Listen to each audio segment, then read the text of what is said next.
Hai semua, perkenalkan nama saya Janta Ira dari kelas 10 IPS 2. Perkenalkan nama saya Balkis Kuaryo Jasatipa dari kelas 10 IPS 2. Udah.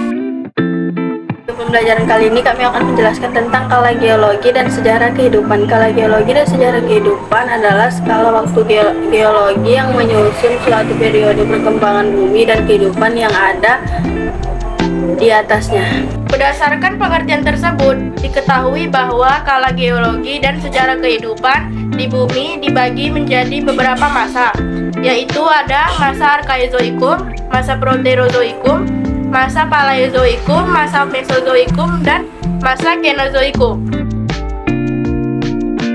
Pada zaman yang pertama ada zaman Arkaikum atau dulunya disebut juga zaman Arkeozoikum.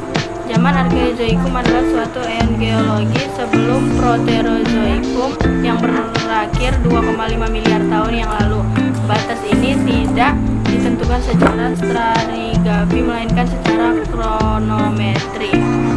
Pada zaman itu kehidupan belum ditemukan karena bumi masih berupa bola gas panas yang berputar pada porosnya. Berdasarkan penelitian biologi diperkirakan bumi telah terbentuk sekitar 4,6 miliar tahun yang lalu. Yang kedua ada zaman Proterozoikum. Proterozoikum ini adalah aeon yang dimulai sekitar 2.500 miliar tahun yang lalu dan berlangsung hingga 542 juta tahun yang lalu.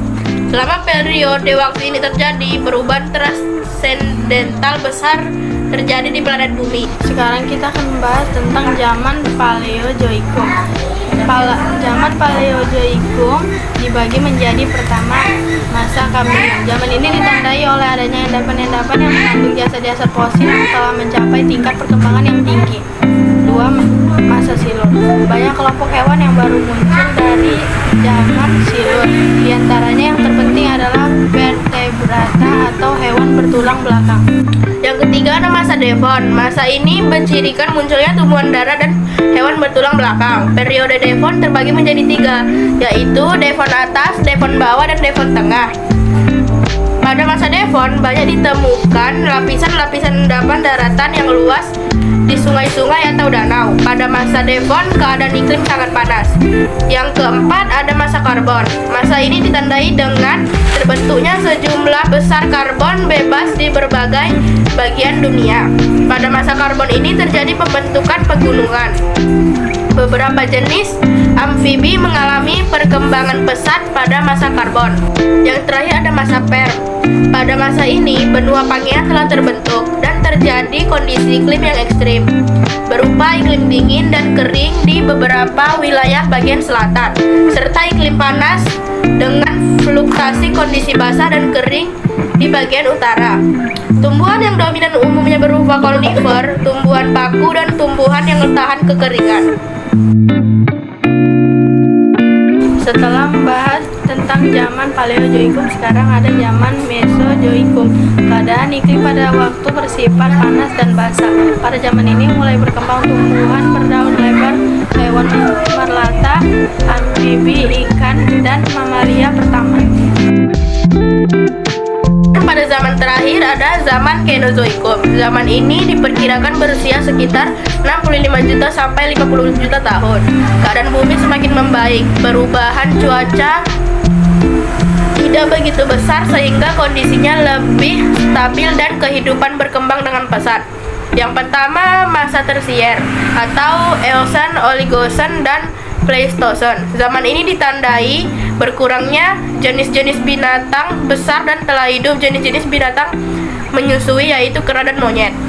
Yang kedua ada masa Kuarter atau Diluvium dan Aluvium. Zaman ini merupakan masa terpenting dalam kehidupan sebab mulai muncul kehidupan manusia purba. Pada masa Kuarter terbagi pula dalam dua bagian. Yang pertama ada kala Pleistosen atau zaman Diluvium. Masa ini berlangsung kira-kira 3.000 tahun atau 10.000 tahun yang lalu. Keadaan alam pada masa ini masih liar dan labil karena silih bergantinya dua zaman, yaitu zaman glasial dan zaman interglasial. Saya akan menjelaskan tentang pengertian zaman glasial dan zaman interglasial yang telah disebutkan oleh teman saya tadi. Zaman glasial adalah zaman meluasnya lapisan es di kutub utara sehingga Eropa dan Amerika bagian utara tertutup es. Sedangkan daerah yang jauh dari kutub terjadi hujan lebat selama bertahun-tahun. Permukaan air laut turun disertai dengan naiknya permukaan bumi di berbagai tempat. Sedangkan zaman interglasial adalah zaman di antara dua zaman es. Temperatur naik hingga lapisan es di kutub utara mencair. Akibatnya permukaan air laut naik dan terjadi berbagai banjir besar di berbagai tempat. Hal ini menyebabkan banyak daratan terpisah oleh laut dan selat. Setelah kala Pleistosen, ada pula kala Holosen atau zaman aluvium. Dimulai sekitar 10.000 tahun yang lalu. Pada awal kala Holosen, sebagian besar es di kutub utara sudah lenyap, sehingga permukaan air laut naik lagi. Karena tanah rendah di daerah paparan Sunda dan paparan Sahul tergenang air dan menjadi laut transgresi.